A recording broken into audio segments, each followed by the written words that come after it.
Hello friends, welcome to my YouTube channel. तो आज की इस वीडियो में हम पढ़ेंगे सीबीआई क्रेडिट ऑफिसर के लिए अरिथमेटिक। इसमें जो क्वेश्चंस होंगे वो बिल्कुल जो एग्जाम लेवल होगा उसी के हिसाब से मैंने क्वेश्चंस लिए हैं। इनफैक्ट उससे थोड़े से टफ ही होंगे, एग्जाम में आपको कहीं ना कहीं इससे इजी देखने को ही मिलेगी अरिथमेटिक। चलिए शुरू करते हैं। हमारा फर्स्ट क्वेश्चन है, आईफोन का जो प्राइस है वो रिड्यूस हो जाता है 20% पे किसी फेस्टिवल सीजन में। तो इस अब देखो प्राइस रिड्यूस हो गया तो उस चीज की सेल क्या हो जाएगी, बढ़ जाएगी, लोग ज्यादा खरीदेंगे उसको। तो 80% से कह रहे सेल बढ़ गई है। आपको बताना है कि अगर नेट सेल जो है वो इंक्रीज हो रही है एम से एम परसेंटेज से, तो आपने M+5 का स्क्वायर रूट बताना है, राइट। तो इसमें देखिए आपको पता क्या होना चाहिए, एक चीज ये पता होनी चाहिए कि एक सेकेंड। हाँ जी, तो एक चीज ये पता होनी चाहिए कि कोई मान लो आप 10 रुपए की चीज ले रहे हो, ठीक है। आपने पहले मान लो कोई दुकानदार है, उसने 10 रुपए की आपको कोई चीज दी है, राइट। अब दो चीज दी है तो उसको दो से मल्टीप्लाई करेंगे, ठीक है। आप सेम चीज मतलब दो खरीद रहे हैं तो होगी टोटल जो सेल है उसकी हो गई 20 की, समझ रहे हो, ठीक है। यानी कि जो प्राइस है इंटू जितने नंबर हैं, जितनी सेल है उसकी, जब उसको इंटू करता है तो उसकी नेट सेल हमें पता चलती है। समझ रहे हो भाई, अगर 10 रुपए में वो एक चीज बेच रहा है और आपने दो चीज खरीदी, यानी नंबर ऑफ सेल्स 2 है, नंबर ऑफ सेल्स 5 है, 6 है, 7 है, तो जो जितना भी अब वो पैसा कमाएगा, जो नेट सेल उसने की है, कितने पैसे की है, 20 रुपए की है यहाँ पे, राइट। तो ये एक फॉर्मूला बनता है कि प्राइस इंटू सेल जो है वो होती है नेट सेल, ठीक है। अब आप देखिए प्राइस जो है वो 20% से, ऐसे क्वेश्चन में जिसमें आपको इस टाइप का फॉर्मूला निकल के आए कि दो चीज मल्टीप्लाई हो रही है तीसरी चीज के इक्वल, तो ऐसे क्वेश्चन में हमेशा हम रेशो मेथड यूज करते हैं, राइट। कौन सा मेथड यूज करेंगे? Ratio method. रेशो मेथड क्या होता है? 20% को आप फ्रैक्शन में देखिए, 1/5 होता है इसका मतलब, राइट। यानी 20/100 कर दोगे 1/5 आ जाएगा। ये कह रहा है रिड्यूस हो रहा है प्राइस, यानी कि एक तरह से ओरिजिनल जो था वो 5 था प्राइस, एक कम होके हो गया 4, 7 से हो गया 4 प्राइस, ठीक है। सेल जो है 80% से इंक्रीज हो रही है, 80% का मतलब है 80/100 यानी कि 4/5, यानी कि शुरू में 5 थी, इंक्रीज हो गई 4 से, यानी कि अब 9 हो गई, 5 थी और अब 9 हो गई है सेल, ठीक है। दोनों की मल्टीप्लाई करेंगे तो नेट सेल पता चल जाएगी, ठीक है। तो मल्टीप्लाई कर रहे हैं, आ रहा है 25, यहाँ आ रहा है 36, राइट। इनकी मल्टीप्लाई करी और इनकी मल्टीप्लाई की आपस में।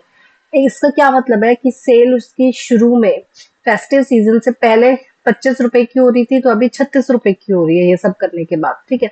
तो यानी कि अगर आप देखें डिफरेंस देखें दोनों का, तो कितने से बढ़ गई है? 11 से बढ़ गई है उसकी सेल, राइट।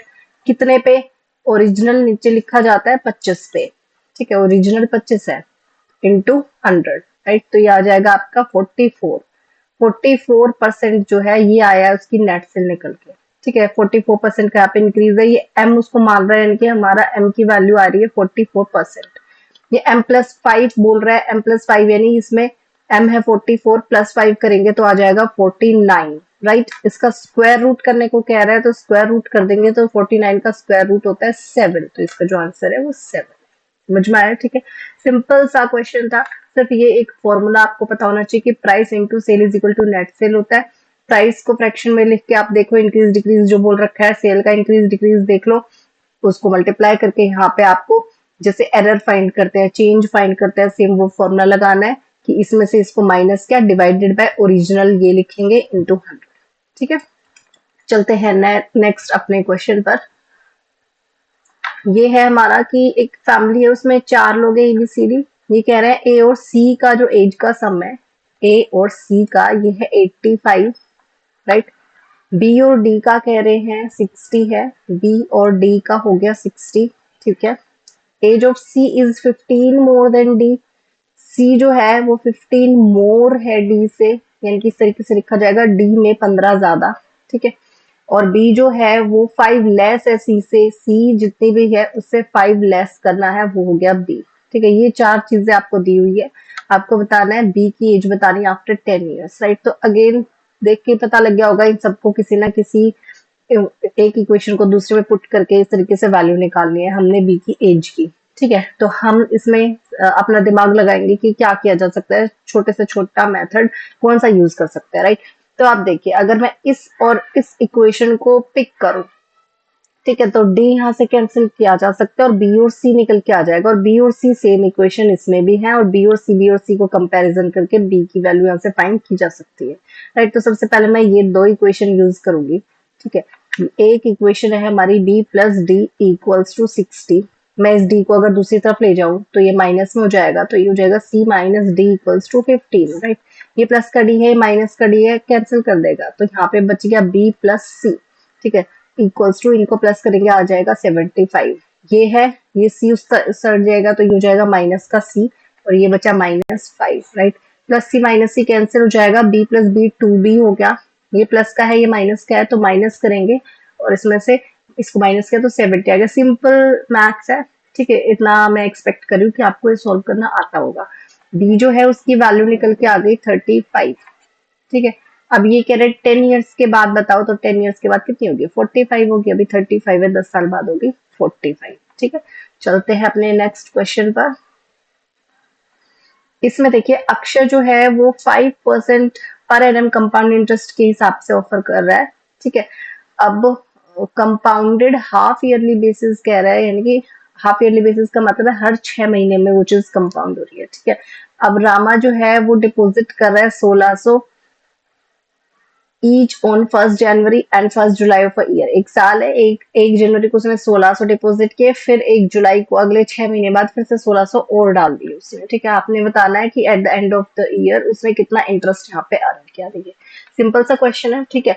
बस आपको थोड़ी सी समझ होनी चाहिए यहाँ पे कि अगर मान लो, पहली बात हाफ ईयरली का मतलब पता होना चाहिए। अगर किसी क्वेश्चन में आपको हाफ ईयरली दिख जाए, ठीक है, तो आपने हाफ ईयरली का मतलब तो पता है कि हर 6 महीने पे वो इंटरेस्ट जमा हो रहा है, ठीक है। इंटरेस्ट मिल रहा है एक तरह से हमें हर 6 महीने पे। तो अगर एक साल की बात हो रही है, हर 6 महीने पे इंटरेस्ट मिल रहा है, यानी कि एक तरह से मैं उसको 2 साल की तरह ट्रीट कर सकती हूँ, ठीक है। उसको 2 साल की तरह ट्रीट कर सकती हूँ भाई। एक बार 6 महीने का एक बार 6 महीने का एक। तो अगर मैं ईयर में अगर मैं टाइम को यूज करूंगी तो मैं 2 साल यूज करूंगी, ठीक है। समझ में आ रहा है? और अगर इंटरेस्ट की बात करें ऐसे केस में जहाँ पे हाफ ईयरली होता है, तो इंटरेस्ट ऐसे केस में क्या हो जाता है? हाफ ईयरली है तो हाफ हो जाता है। 5% है तो इंटरेस्ट जो है वो 2.5% होगा। क्लियर है? ठीक है। अब देखिए आप, अब क्वेश्चन पे आता है कि सबसे पहले एक मेथड होता है ट्री मेथड, जिससे हम कंपाउंड इंटरेस्ट वाले क्वेश्चंस को सॉल्व कर सकते हैं। छोटा सा मैं इसका आइडिया दे देती हूँ। जैसे कि 100 रुपए है, ठीक है। अगर वो 10% के हिसाब से कंपाउंड इंटरेस्ट पे आप लगा रहे हो 2 साल में, ठीक है, तो 2 साल के लिए ऐसे कर दिया। 10% के हिसाब से मतलब कि फ्रैक्शन में देखूं तो 1/10, राइट। तो आपने 100 को मल्टीप्लाई करना है 1/10 से, तो 10 आ जाएगा। अगेन दूसरी साल में भी 10, और इस ये जो इंटरेस्ट कमाया 10, इस पे भी हमें इंटरेस्ट मिल जाएगा, ठीक है। तो ये 10 10 और 1 जो है ये होगा हमारा कंपाउंड इंटरेस्ट। ये प्रिंसिपल था, ये कंपाउंड इंटरेस्ट वाला, ये होता है ट्री मेथड, ठीक है। सेम हम 1600 पे लगाएंगे। 1600 मैंने लिया, ठीक है। अब आप एक चीज देखिए, मान लो आपने ये 6 महीने का पीरियड है, ठीक है। ये 6 मंथ का पीरियड है शुरू का, और ये फिर अगले 6 मंथ का पीरियड है, ठीक है। आपने यहाँ पे शुरू में 1600 डिपॉजिट किए, फिर आपने यहाँ इस पॉइंट पे आके फिर से 1600 डिपॉजिट किए। लेकिन आप देखिए ये 1600 जो शुरू में डिपॉजिट कर रहे हो, इससे जो भी इंटरेस्ट कमा रहे हो, ये तो पूरे अगले 6 महीने भी कमा रहे हो, ठीक है। तो ये हाफ ईयरली की बात हो रही है, 6 महीने 6 महीने 2 साल की तरह ट्रीट करूंगी मैं उस चीज को। जैसे मैंने 2 लाइन खींची है 2 साल के लिए, ठीक है। यहाँ पे 5% की बात हो रही है, जो अगेन हाफ ईयर लिया तो उसको हाफ करना होता है। अगर फ्रैक्शन में बात करूँ तो 5/100 लिखूंगी, और 2 से हाफ करना है तो नीचे 2 से और मल्टीप्लाई हो जाएगा, 5/200 से मल्टीप्लाई करूंगी, ठीक है। इस चीज को फिर से बता देती हूँ भाई। परसेंट को मैं अगर हटाऊं तो ये आ गया इतना, ठीक है। हाफ ईयरली की बात हो रही है तो इस चीज को हाफ करूंगी, यानी कि 1/2 से मल्टीप्लाई करूंगी, हाफ कर दिया, ठीक है। तो ये आ जाएगा 5/200। तो अब इसको मैं 5/200 से मल्टीप्लाई करूं तो ये आ जाएगा आपका 40। अगेन सेम यहाँ भी 40। अगेन यहाँ पे अगर मैं 5/200 से मल्टीप्लाई करूं तो ये आ जाएगा आपका 1, ठीक है भाई। 40 इंटू 5/200 करते हैं ना, 1 आ जाएगा, ठीक है। तो आप देखिए आपका पूरा 2 साल में जो शुरू वाला 1600 था, ये आपका कितना पैसा दे रहा है? 40 40 एक 81 ये हो गया, ठीक है। तो टोटल आपका जो लास्ट में ये 1681 मिल रहा है आपको यहाँ से, इस शुरू वाले 1600 से, ठीक है। अभी अगले 1600 की अगर मैं बात करूं, ये जो हमारा अगला 1600 है, ठीक है, ये हमारा कितना देगा? तो ये 1600 जो है ये सिर्फ एक साल के लिए एक तरह से लगाया जा रहा है, ठीक है। सिर्फ एक साल के लिए लगाया जा रहा है, तो सिर्फ एक साल की मैं बात करूं तो यहाँ पे कितना मिल जाएगा मुझे? 40 मिल जाएगा, ठीक है, तो 1640 हो गया ये तो, अब यानी कि 1640 हो गया। ठीक है, तो यहाँ पे अगर मैं इनको देखूं तो इंटरेस्ट जो है वो हमारा कितना हो गया, सिर्फ इंटरेस्ट की ही मैं बात करूं क्योंकि मुझे तो सिर्फ इन्होंने इंटरेस्ट पूछा है। ठीक है, amount he would have gain by way of interest पूछा, तो इंटरेस्ट आप देख रहे हो 40 रुपए, हाँ 40 रुपए, 1 रुपए, 81, तो ये हो गया, और अगले साल में सिर्फ 40 मिल रहा है। ठीक है, तो टोटल जो उसका इंटरेस्ट है वो हो गया 121, यानी कि ठीक है। चलते हैं नेक्स्ट क्वेश्चन पर। एक टैंक है 100 लीटर मिक्सचर का, जिसमें विस्की को WH से रिप्रेजेंट कर लेते हैं, वाटर को W से रिप्रेजेंट कर लेते हैं। ठीक है, ये किस रेशो में है, 4:1 में है। ठीक है, अब ये कह रहे हैं 3/10 of this is taken out, 10 में से 3 निकाल लिया तो बचा कितना, 10 में से 7 बचा, यानी कि 100 में से 70 बचा। ठीक है भाई, 10 में से 7 बचा है, 100 में से 70 बचा, वही बात है भाई। अगर ये आपको कभी भी किसी क्वेश्चन में कह देना 3/10 इज टेकन आउट या इतना इज टेकन आउट, यानी कि टोटल ये मान के चलो उसमें से ये निकाल लिया, और टोटल हमारा 100 है, तो इस 10 को कंपेयर करेंगे हम 100 से, और फिर हम 3 की वैल्यू निकाल ले तो ये आ गया 30, यानी कि 30 निकाल लिया गया है, और 30 निकाल लेंगे 100 में से तो बचा 70। ठीक है, अब आप 70 को अगर डिस्ट्रीब्यूट कर दो इन दोनों में तो आपको पता चल जाएगा विस्की कितना आपके पास बचा है और वाटर कितना बचा है। ठीक है, तो ये टोटल है 5 और हमारे पास टोटल है 70, यानी 5 को कंपेयर किया 70 से, एक बार 4 से मल्टीप्लाई करोगे ये वैल्यू आ जाएगी, एक बार 1 से मल्टीप्लाई करोगे ये वैल्यू आ जाएगी, राइट। ये 14 आ गया, यहाँ आ गया 56 और यहाँ आ गया आपका 14, राइट।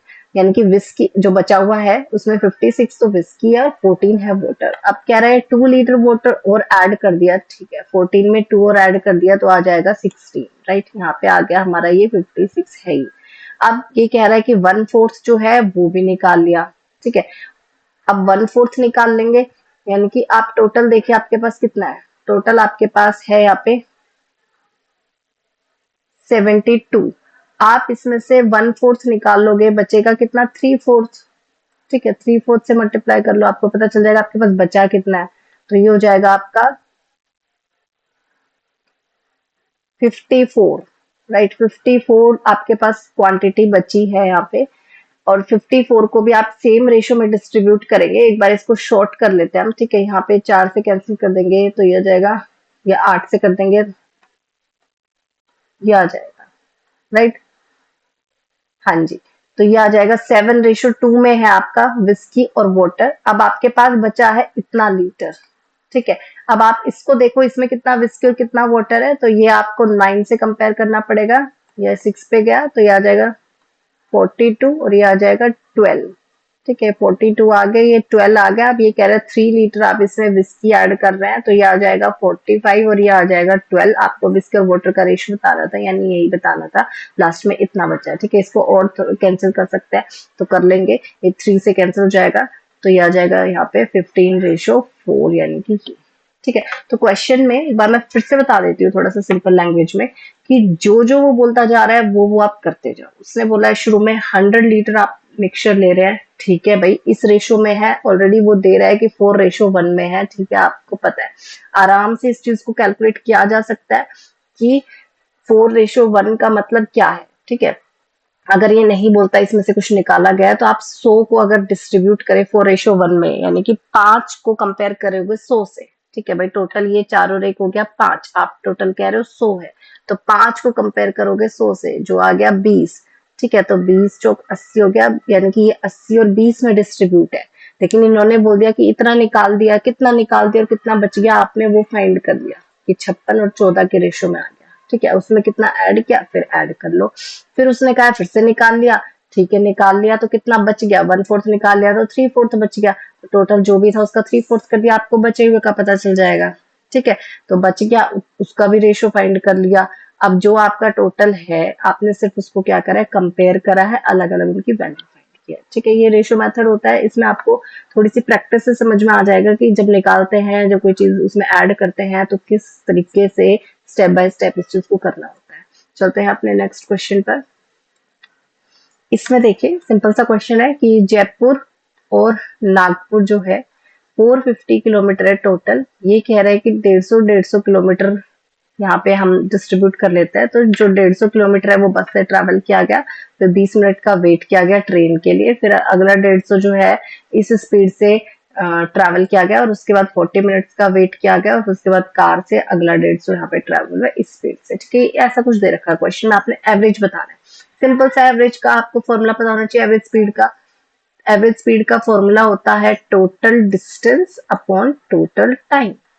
ठीक है, अब टोटल डिस्टेंस तो हमें सीधा सीधा पता है 450 है।